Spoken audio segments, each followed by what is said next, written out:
Good morning, students. In this class, we will discuss on overcurrent protection and relay coding. To understand overcurrent protection, or difference is that minimum part of the system should be kept off during faulty condition, so that our system can transfer maximum power to the load. So for this, for achieving this reliability, we use three methods. One is current graded method,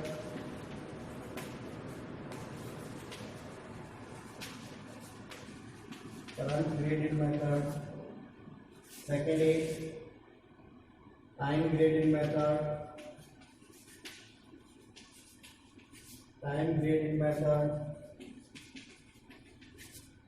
and third is time current graded method.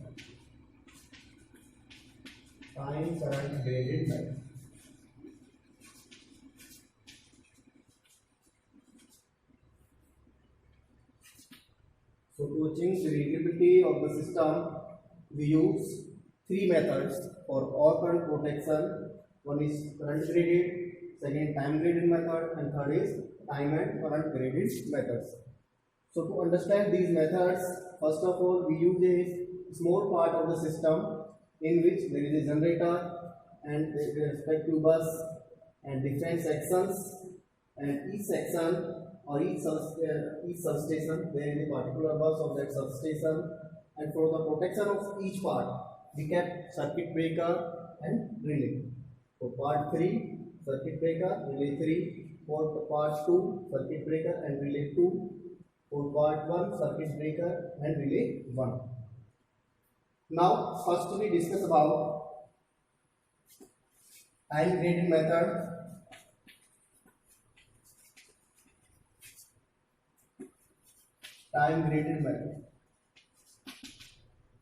For overcurrent protection, in this method we can time of operation of the relay according to the level. So in this method, time of operation of the relay is set in such a manner that relay near the source is set for maximum time, and relay farthest from the source is kept at minimum time. For example, we can understand relay 1 of its operating time of relay 1 is 15 millisecond, then operating time of relay 2 is 10 millisecond, and then operating time of relay 3 is 5 milliseconds. So time setting in this method, time setting is done in such a manner that at source end relay operating time is maximum, and near the loads relay operating time is minimum.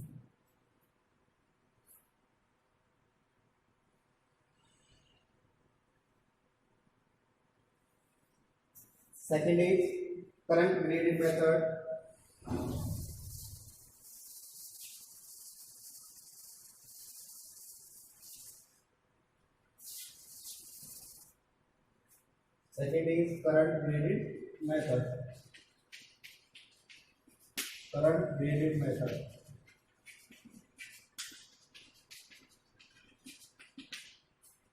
In this method, operating time of the relay is set on the basis of fault current magnitude. So we know that at source end fault current is maximum, and at load end fault current is minimum. IF minimum. This is IF maximum. So relay near the source has its time setting minimum, and relay at load ends has its time setting maximum. So here EMS is maximum or minimum,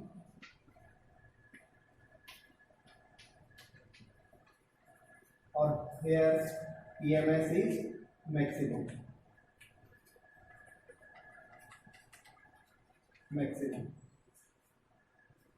Simply we can say that relay near the source end has minimum time setting, and relay at load end has maximum time set. We know that fault current is maximum near the source and fault current is minimum near the load.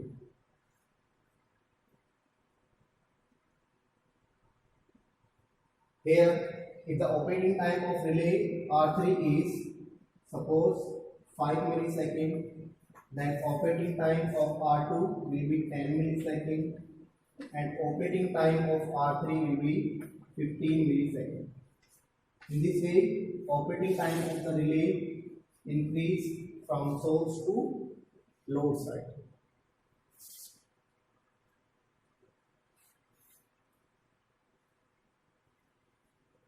But there is some limitation in this method.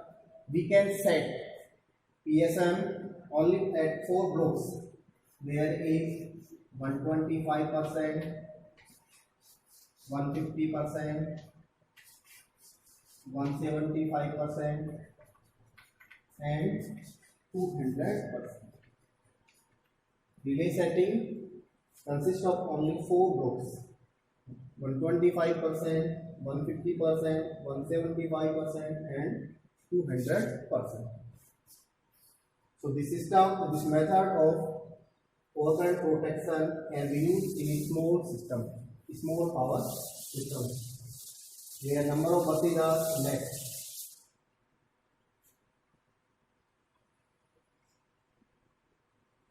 Next is time current grading method.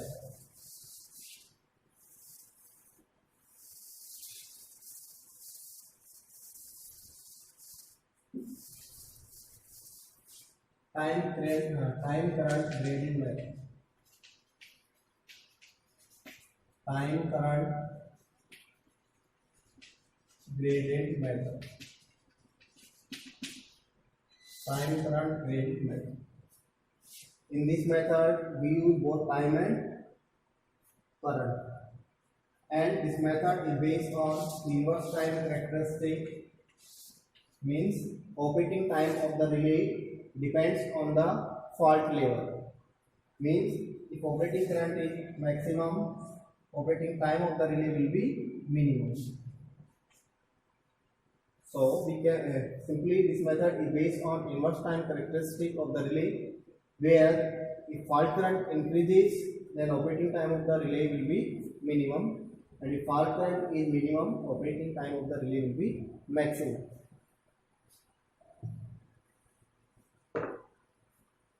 So we can say that in this method, the relay farthest from the source have minimum TMS, and relay near the source has maximum TMS.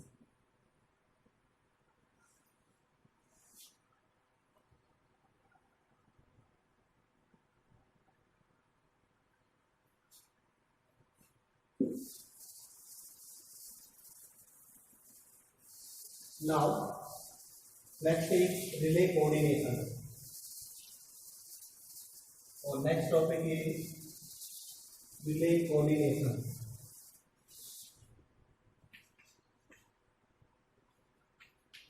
Overcurrent relay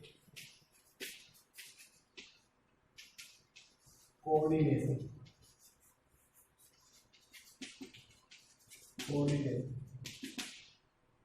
To understand the relay current, overcurrent relay coordination, we use the protection of parallel feeder. So we consider two feeders which are connected in parallel. This is generator and this is load bus.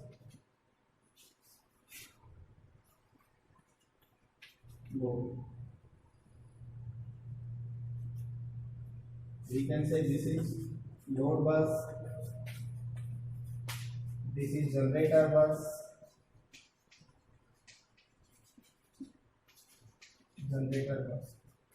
A and B, C and D. Now to protect these two feeders, we use two directional we use two directional and two non-directional relay.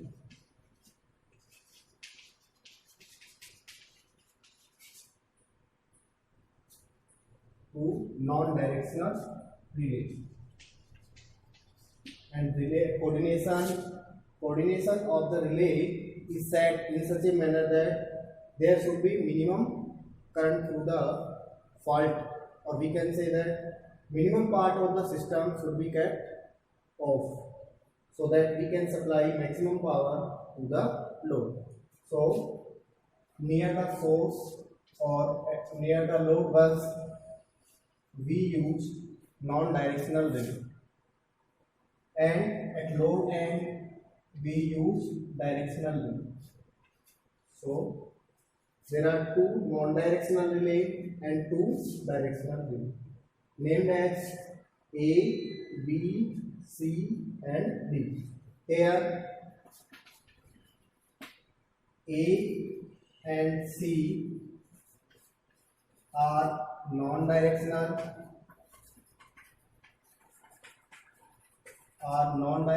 relay. B and D are directional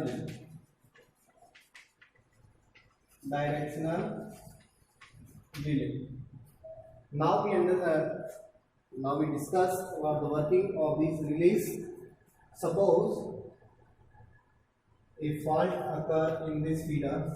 This is feeder 1 and this is feeder 2.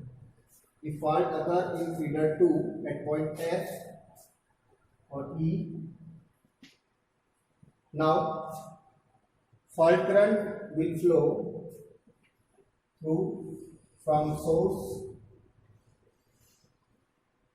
to fault, and second from load side to in this way. So in this way, at fault point, current flow from source bus to direct fault and from feeder 1 to fault point.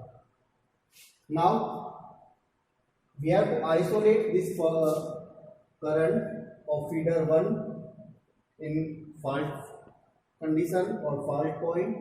So there should be relay D, it should operate. Now this is directional relay and it works. Relay D is directional relay. It operates on the basis of direction of the current flow. So if the direction of current flow is from feeder 1 to feeder 2, then our relay D will operate. So in this manner, if there is fault at point E, then relay D will operate and it will isolate the circuit. And from this point, here relay C will operate. So our fault points or our faulty part of the system has been removed from the healthy system. Now we can supply power from source to load with the help of feeder 1. So there is no interruption in power flow from feeder 1 from source to load because we have isolated feeder 2 from the system. So this is the procedure of overcurrent relay coordination, because there is a coordination of relay D and relay C in such a manner that these two relays are used for the protection of feeder 2. Now we can write here relay D is directional relay. Relay D is directional relay and it operates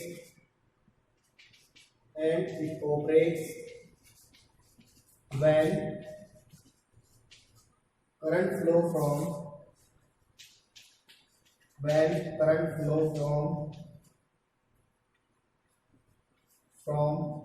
feeder 1 to fault, from feeder 1 to fault point.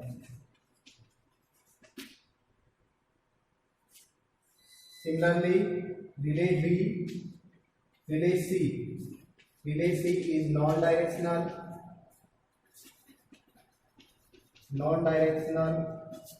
relay.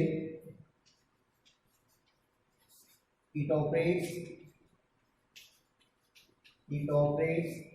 when fault current is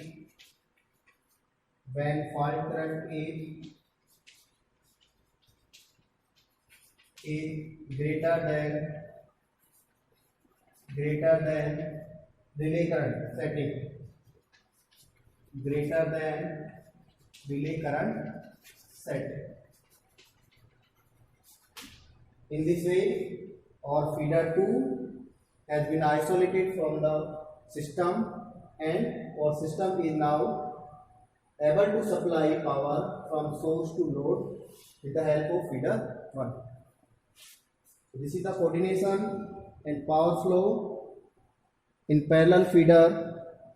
If there a fault occur in feeder 2, then feeder 2 is removed from the healthy system and our supply is continued through feeder 1.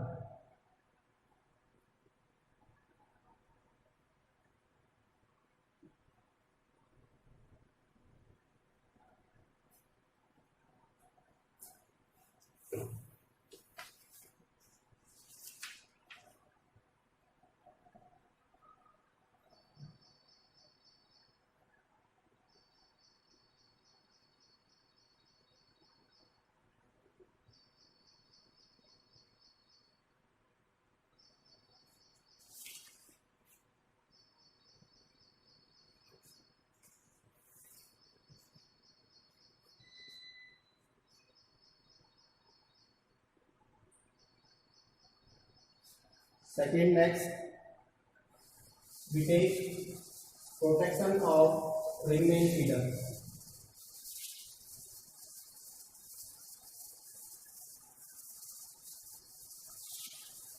Protection of ring main feeder. Next is protection of ring main feeder. Protection of ring main feeder. Ring main feeder. First of all, we draw a ring main feeder in which buses are connected in such a manner that they form a loop. So here we consider 5 bus system. There are 5 buses, and each bus is supplying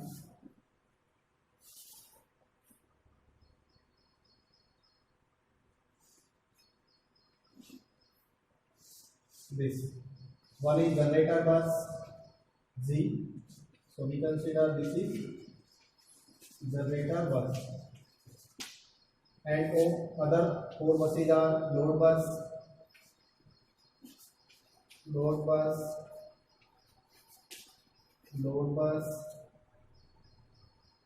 this is also load bus,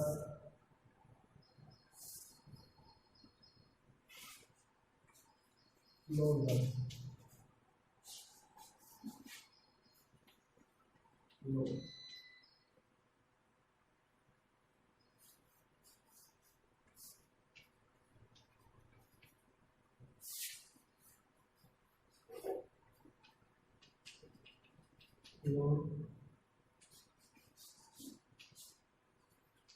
Load. Now we have to protect this ring main feeder from overcurrent. So we understand that at generator bus we use non-directional buses.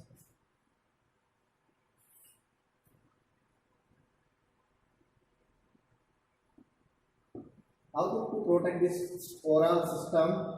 We use 2 non-directional buses. There should be two non-directional buses,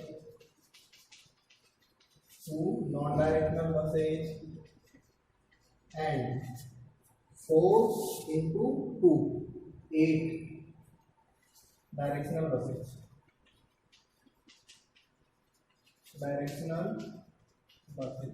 Because we need 2 relay for a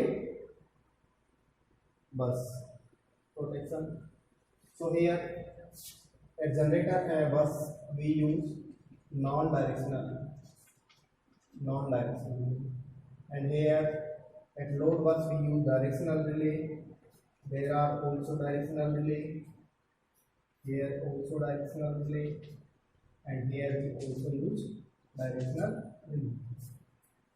So this is the overall protection of ring main system, in which we use 8 plus 2, 10 relays, which consist of 2 non-directional and 8 directional relays, not buses, relays.